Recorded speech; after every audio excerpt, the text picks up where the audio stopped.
Bonjour Juliette Esmeralda. Bonjour Monsieur Lambret. Alors vous êtes sociologue martiniquaise, vous enseignez notamment à l'UFC de l'Université des Antilles et vient de ressortir une nouvelle édition d'un livre qui a quelques années mais qui reste d'actualité, Peau noire, cheveux crépus, l'histoire d'une aliénation, c'est aux éditions Jazor. Alors Juliette Esmeralda, j'ai envie de vous demander, vous êtes une femme nappie ? Nappie, si ça veut dire porter son cheveu tel qu'il est. Il faut expliquer que ça veut dire nature, oui, en anglais, natural happy. Naturelle et heureuse de l'être. Ouais.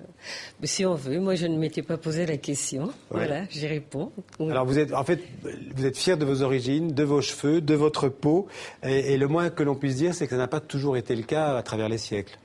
Non, disons que personnellement, je ne m'étais pas impliquée dans la problématique. Je voulais comprendre pourquoi les femmes... Moi, j'imagine qu'elle vous intéresse, qu'elle vous touche. Mais absolument. Et je voulais comprendre pourquoi les femmes se défrisaient. Ouais. Parce que ça n'avait rien d'automatique. Et il me semblait que derrière cette pratique, il y avait peut-être une problématique liée à la texture même du cheveu, puisque j'ai découvert par la suite que en Europe et au Maghreb, eh bien, les femmes qui ont ce type de cheveux aussi, les défrisent. Ouais.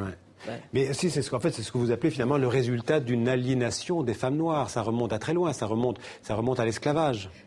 Oui, c'est-à-dire que pour comprendre le phénomène, il m'a fallu essayer de, si vous voulez, revenir ou me référer à ce qui se faisait en termes de coiffure dans les sociétés africaines avant la déportation des Africains dans les Amériques. Ouais. Et c'est à partir des difficultés que les femmes ont eues de se coiffer, d'entretenir la beauté qu'elles entretenaient en Afrique, que j'ai compris les phénomènes d'aliénation, disons de l'impossibilité dans laquelle elles étaient d'entretenir une beauté qui demandait du temps, un temps culturel, et puis...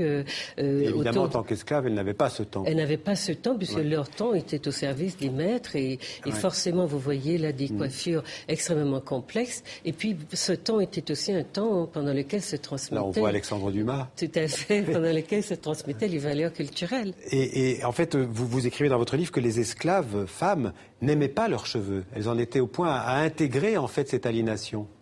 Mais... Si vous voulez, elles savaient. L'idée que se font les peuples de la beauté dépend aussi de la capacité qu'elles ont d'entretenir cette beauté. Enfin, que les femmes de ces peuples ont d'entretenir cette beauté. Et les femmes noires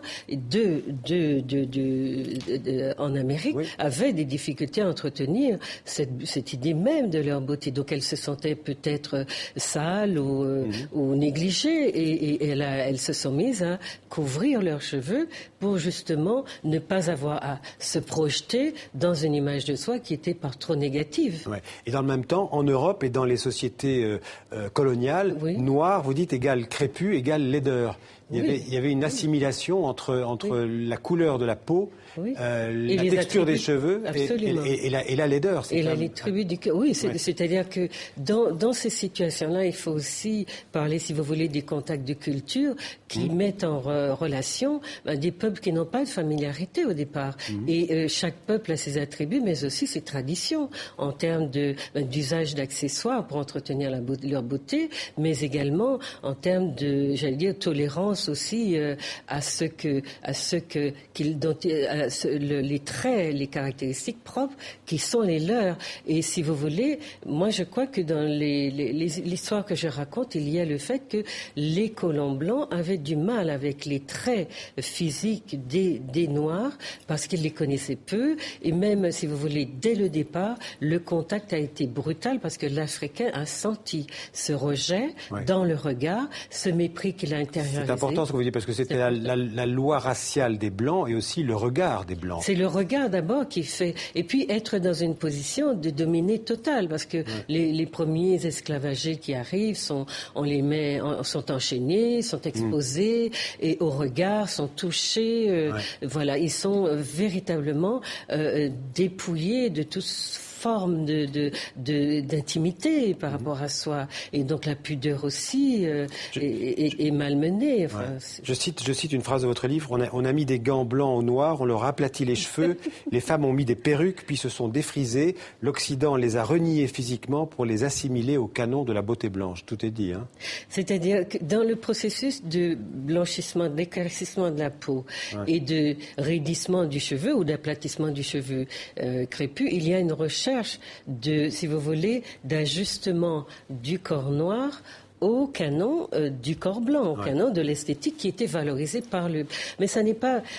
Le blanc en tant que tel, c'est le blanc en tant que groupe dominant, celui qui définit les critères qui sont valables pour lui et qui, justement, dans la comparaison avec un peuple qu'avant qu'il soit mis en esclavage, on avait pris soin de définir comme étant un peuple sans culture, incivilisé, etc. Donc, c'est plus dans un ensemble de phénomènes qui vont si vous voulez, se conjuguer à un moment historique donné, au moment justement où l'Afrique est mise en esclavage, qu'on va pouvoir analyser et donner du sens à ce qui se passait à ce moment-là. Mais le corps tout seul, la race tout seul, s'il faut en parler, ne dit pas toute ne donne pas toute la signification de ces phénomènes. Quand on voit les photos qu'on voit derrière vous, là, oui. Alors ça, justement, il y a comment est-ce que vous... Alors là, c'est Bob Marley, mais les femmes qu'on a vues, c'est un retour aux sources ou au contraire, c'est une liberté totale?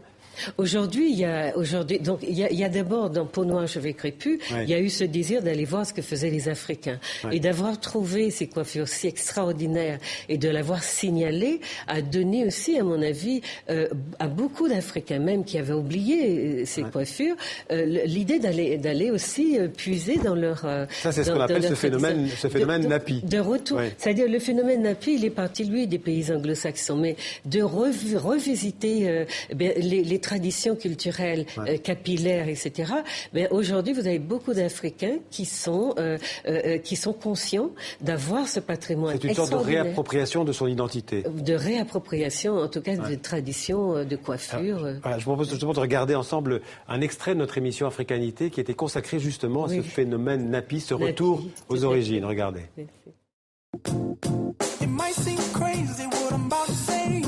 Tressé, tissé ou coiffé en mode afro, le cheveu crépus est de retour. Parti des États-Unis où il est incarné par Solange Knowles, la sœur de Beyoncé, le phénomène Napi a gagné l'ensemble de la planète. Le Napi est une contraction entre naturel et happy. Donc le fait d'être Napi, c'est de s'assumer et d'assumer son cheveu crépus avec beaucoup de fierté. Dès que j'ai coupé mes cheveux et que j'ai gardé que les naturels, je me suis sentie pousser des ailes comme si j'avais une force intérieure qui m'animait, qui me donnait vraiment envie de m'affirmer et qui me donnait encore plus confiance en moi. Une élection Miss Napi a même récemment été organisée à Paris avec une vingtaine de candidates et un jury prestigieux, heureux de promouvoir le cheveu afro au naturel. Elles sont toutes très belles et je trouve ça extraordinaire que nous ayons envie maintenant de mettre en avant notre beauté et tout ce que nous avons de naturel. Être ici, c'est une forme de combat, voilà, pour que le noir, l'homme noir, la femme noire prennent leur place dans cette société, mais la prennent d'une façon noble et positive. Alors Julia Esmeralda, je vous ai vu sourire, vous aviez l'air heureuse pour ces jeunes femmes. Non, on utilise des mots qui sont ceux d'une guerre. Moi, je crois que c'est important qu'on comprenne que on n'est pas nécessairement dans cette vision-là, cette optique-là quand on parle de la problématique. Aujourd'hui, il y a énormément de phénomènes qui se conjuguent pour dire que les femmes ne veulent plus se soumettre à des traitements ou soumettre leurs cheveux et leur corps à des traitements aussi violents. Aussi, parce qu'on peut aussi parler de la peau. Le blanchissement, je sais pas qu'il faut dire, de la peau qui fait des dégâts terribles. Absolument. Donc aujourd'hui... Ça fait partie du même processus. Enfin, il me semble qu'il y a aujourd'hui plus de recul chez, en tout cas, une partie des femmes et qu'elles veulent, à l'ère de l'écologie, j'allais dire, habiter leur corps un peu autrement à partir de valeurs, justement, qui les revalorisent à leurs yeux, mais qui aussi les éloignent de pratiques qui étaient absolument délétères au point de vue de la santé. Et ce phénomène de retour aux sources, il reste minoritaire, vous pensez, parmi les femmes, disons, noires, d'abord celles-là, les noires en Europe ? Oui, moi je crois que c'est un phénomène. C'est-à-dire que quand on a l'ouvrage dont vous parliez, qui a 11 ans aujourd'hui, avait... Peau noire, cheveux crépus.